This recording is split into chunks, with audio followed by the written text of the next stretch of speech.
Hello दोस्तों, नमस्कार। वात्सल्य अकेडमी यूट्यूब चैनल में आप सभी का स्वागत है। इस चैनल में हम लगातार यूपीएससी से रिलेटेड कंटेंट वीडियोस, लेक्चर्स और कुछ पॉलिटी के, कुछ करंट अफेयर्स के अच्छे अच्छे लेक्चर्स लाते रहते हैं। तो इस चैनल को ज़रूर सब्सक्राइब करें। आज के वीडियो के टॉपिक की हम बात करते हैं। तो आज का टॉपिक है दोस्तों test series for pre 2025। Test series के सॉल्व करने की स्ट्रेटेजीज क्या होनी चाहिए, कितने जो टेस्ट हैं दोस्तों, कितने टेस्ट सॉल्व करने चाहिए, सेक्शनल, एफएलटी, इन सब के बारे में हम आज एक ही वीडियो में चर्चा करेंगे। क्या टेस्ट सीरीज को स्ट्रेटेजीज हो सकते हैं, कितने टेस्ट लगाने जाए चाहिए। ये एक बहुत क्वेश्चन लगातार पूछा जाता है कि कितने टेस्ट लगाने जाए चाहिए प्रैक्टिस के लिए, कैसे टेस्ट देना चाहिए और कौन से कोचिंग के टेस्ट देने चाहिए। इसको आप देख सकते हैं। और क्या PYQ टेस्ट के रूप में दे सकते हैं। मैं PYQ के बारे में एक और बता देता हूँ दोस्तों। हमारे जो PYQ से रिलेटेड जो स्ट्रेटेजीज हैं वो मेरे यूट्यूब चैनल में प्ले में पड़ी हुई है। मैं आपको लिंक डिस्क्रिप्शन में दे दूंगा, आप देख सकते हैं। आइए हम नेक्स्ट स्लाइड से बात करते हैं दोस्तों। सबसे पहला आप देख सकते हैं सेक्शनल टेस्ट। सेक्शनल टेस्ट आप समझ रहे होंगे दोस्तों, जैसे कि पॉलिटी के हो गए, इकोनॉमिक्स के हो गए। पॉलिटी में जैसे आपको कुछ सेक्शन जैसे कि कंप्यूट हुआ, जैसे फंडामेंटल राइट्स हो गया, या तो कुछ DPSPs हो गए। आपको DPSP फंडामेंटल राइट से कुछ टेस्ट देने हैं। जैसे आप फंडामेंटल कंप्यूट हुआ, आप एक टेस्ट दे सकते हैं कोई भी अगर मार्केट में हो। और कोई DPSP से रिलेटेड हो गया, कोई उससे टेस्ट दे सकते हैं। इकोनॉमिक्स से कुछ सेक्शन कंप्लीट हुए, आप उसके कुछ टेस्ट दे लीजिए। और आप साइंस एंड जो टेक का है उससे कुछ टेस्ट दे सकते हैं। आपका सेक्शनल टेस्ट आता है दोस्तों ये। उसके बाद आता है FLT full length test. Full length test आता है, इसमें जो जितने भी सिलेबस हैं वो सारे कंप्लीट सिलेबस आते हैं। जो 6 आपके सिलेबस हैं प्री में, पॉलिटी, इकोनॉमिक्स, साइंस और एनवायरनमेंट, जियोग्राफी, ये सारे हिस्ट्री, ये सारे सब सिलेबस के पूरे जो करंट अफेयर आल्सो इंक्लूडेड, ये सारे जो विषय होते हैं दोस्तों, ये सारे विषय उसमें आ जाते हैं FLTs में। FLT आपको बाद में देना है, लेकिन सेक्शन आपको जैसे कंप्लीट होता है वो देना चाहिए। अब सवाल उठता है दोस्तों, नेक्स्ट स्लाइड में जाते हैं कि कब से टेस्ट स्टार्ट करेंगे। तो जो दोस्तों कोचिंग वाले, तो जैसे कोचिंग के शेड्यूल के अनुसार चलते हैं।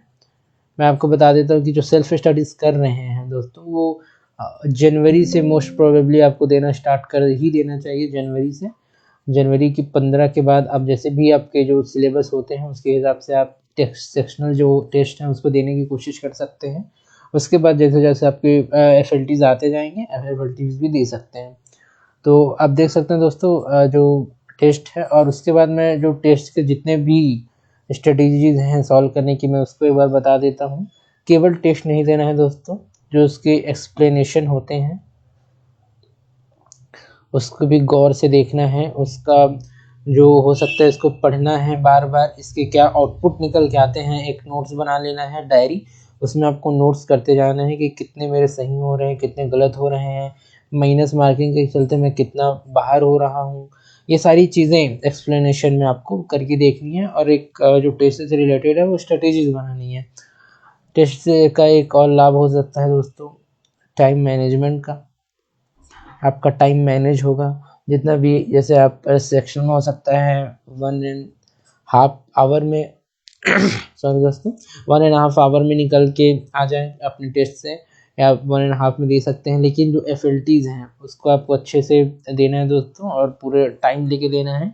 और लास्ट के जो कुछ FLTs हैं उसमें आपको OMR भरने की भी प्रैक्टिस कर लेनी चाहिए, क्योंकि OMR दोस्तों एक ऐसी चीज़ है जिसमें आप गलती नहीं कर सकते। इससे बच्चे बहुत गलती करते हैं। इवन जो बहुत टेक्स्ट देख लेते हैं वो भी ये आम गलतियां कर लेते हैं। तो आपको ये गलतियां नहीं करनी है। OMR अच्छे से फील करके लास्ट में आपको प्रैक्टिस करनी चाहिए। टाइम मैनेजमेंट आपको देख ही लेना चाहिए। और जो FLTs हैं उसमें आपको MR भरना ही चाहिए। उसके बाद देख सकते हो दोस्तों कितने क्वेश्चन सॉल्व करें, ये आपको पता चलता है। ये आपको बताता है टेस्ट का नेचर, जो नेचर है दोस्तों आपका, अगर हार्ड है तो आपको हार्ड है तो कम अटेम्प्ट करने हैं, और अगर सिंपल है दोस्तों तो ज़्यादा अटेम्प्ट करने, क्योंकि इसके हिसाब से कट ऑफ आता है। हालांकि ये टेस्ट में बहुत ज़्यादा रिलाई नहीं करता, लेकिन आपको जो एक्चुअल एग्ज़ाम है दोस्तों प्री का, उसमें बहुत ज़्यादा ये इम्पोर्टेंट हो जाता है। मेरे ख्याल से आपको ये क्वेश्चन जितने अटेम्प्ट कर लेने हैं टेस्ट में, आपको इसकी प्रैक्टिस कर ही लेनी चाहिए। और सबसे बड़ा जो फ़ायदा है दोस्तों MCQ प्रैक्टिस का है। टेस्ट में जितना ज़्यादा टेस्ट देंगे उसमें MCQ प्रैक्टिस आपको उतनी ही होती रहेगी, उतनी ही प्रैक्टिस आपकी चलती रहेंगी। तो आता है दोस्तों अब क्वेश्चन जो मोस्टली पूछा जाता है कि वो कौन से कोचिंग का दे, कोचिंग का टेस्ट दें। तो मैं यहाँ पे एक दो रिकमेंड कर देता हूँ।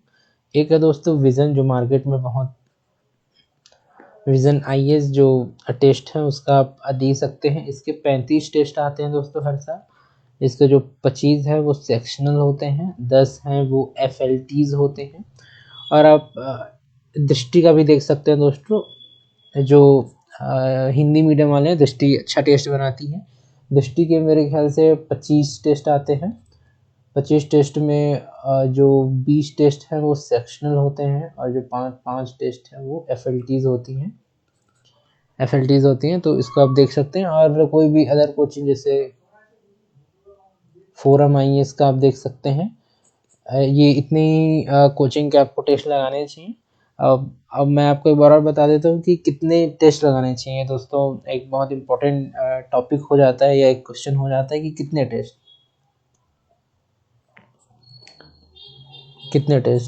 तो टेस्ट का एकदम फिक्स क्राइटेरिया नहीं हो दोस्तों। मेरे ख्याल से आप विज़न का पूरा लगा सकते हैं, विज़न का जितने भी 35 टेस्ट आते हैं वो लगा सकते हैं। इसमें आपको 25 सेक्शन मिल जाएंगे, प्लस आपको 10 जो FLT मैंने बताए वो आ जाते हैं, और इसको आपको 35 लगाना ही चाहिए। और जो दृष्टि का है दोस्तों,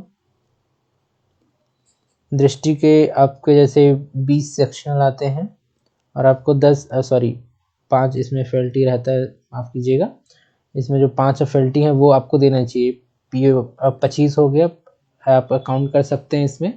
इसमें 60 टेस्ट हो गए टोटल दोस्तों। 60 टेस्ट जैसे कि हो जाते हैं, आपको यहाँ पे रुक जाना चाहिए। और आपको जो बाकी है दोस्तों PYQs देखने चाहिए। PYQs को भी आप लगा सकते हैं, मार्केट में आसानी से मिल जाता है। PYQ की स्ट्रेटेजी मैंने अपने पिछले वीडियोस में चर्चा में लाई है। उस वीडियो का लिंक मैं डिस्क्रिप्शन में दे दूंगा, आप देख सकते हैं, या तो मेरे चैनल को विजिट कर सकते हैं दोस्तों। तो आप देख सकते हैं कि आप 60 मोस्टली दोस्तों 60 आपको टेस्ट लगाने चाहिए। या तो आप ऐसा भी कर सकते हैं कि FLTs जो हैं वो वेरियस कोचिंग्स का लगा सकते हैं, 3-4 कोचिंग्स का लगा सकते हैं। क्योंकि FLTs में जैसे मैंने आपको पिछले स्लाइड में बताया कि इसमें सारे सब्जेक्ट सारे सिलेबस आ जाते हैं। तो FLTs की ओर आप थोड़ा ज़्यादा भागने की कोशिश कर सकते हैं, और आप उसको देख सकते हैं दोस्तों। और लास्ट में एक बहुत इम्पोर्टेंट एक टॉपिक है दोस्तों, हम सारे जो इंसान हैं, जो बच्चे हैं जो UPSC से रिलेटेड जो UPSC की तैयारियां करते हैं, वो कम नंबर आते हैं दोस्तों, गहरे तौर पर डीमोटिवेट हो जाते हैं। ये नहीं होना है। हालांकि जब मैं ये बोल रहा हूँ तो जब मैं कभी टेस्ट देता हूँ तो ये मेरे लिए भी अप्लाई होता है। हम सारे इंसान हैं दोस्तों, तो डिमोटिवेट होना हमारी प्रकृति का एक हिस्सा है। तो हम प्रकृति से अपने अलग नहीं हो सकते, डिमोटिव होना बनता है। लेकिन इसको एक पॉजिटिव्स के थ्रू लें, पॉजिटिव लें, और नेक्स्ट जो सिलेबस है उसको अच्छे से तैयार करें, बार बार रिवाइज करें दोस्तों। एक रिवीजन यही है जो हमको आगे पहुंचा सकता है। और PYQ आप मोस्टली देखने की कोशिश कर सकते हैं। जितने भी आप पीछे जाएं, 30 साल के मोस्टली आप जा सकते हैं, वो आप PYQ देखनी चाहिए। टेस्ट में डिमोटिवेट होते हैं तो बहुत ज़्यादा घबराइए मत, वो केवल एक प्रैक्टिस है, और इसको एक प्रैक्टिस के तौर पर ही लें। इसे प्रैक्टिस ज़्यादा करें। जैसे मैं आपको बताया MCQs प्रैक्टिस होती हैं, आपको टाइम मैनेजमेंट सीखने को मिलता है।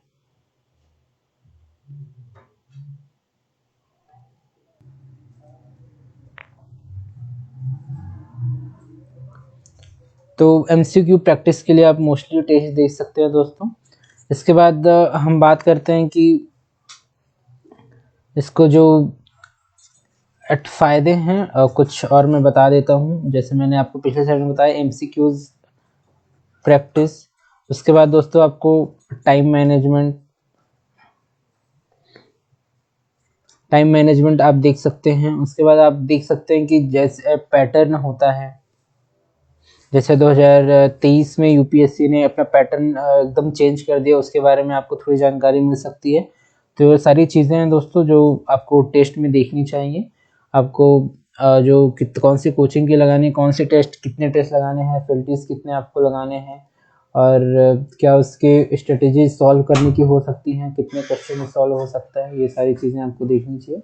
आज के लिए दोस्तों बस इतना ही। आगे और भी वीडियोस में हम ऐसी चीज़ें डिस्कस करते रहेंगे, आपके सामने ये सारी चीज़ें लाते रहेंगे। आप वत्सल एकेडमी यूट्यूब चैनल को जरूर से सब्सक्राइब करें, और हमारे जो प्रीवियस PYQ से रिलेटेड हैं और जो रिपीटेटिव थीम से रिलेटेड जितने भी हमारे जो वीडियोस हैं उनको ज़रूर विजिट करें, ज़रूर देखें। मैं उन सभी का लिंक डिस्क्रिप्शन में डाल दूंगा। और आगे दोस्तों हम PYQ से रिलेटेड एक सीरीज़ भी लाने वाले हैं, जिसमें जितने भी ईयर वाइज हमारे पास जितने भी रहते हैं दोस्तों जो PYQ, उसको हम सॉल्व करने की कोशिश करेंगे, उसकी स्ट्रेटेजीज के बारे में जानेंगे। तो आज के लिए बस इतना ही, मिलेंगे आगे की वीडियो में। Thank you.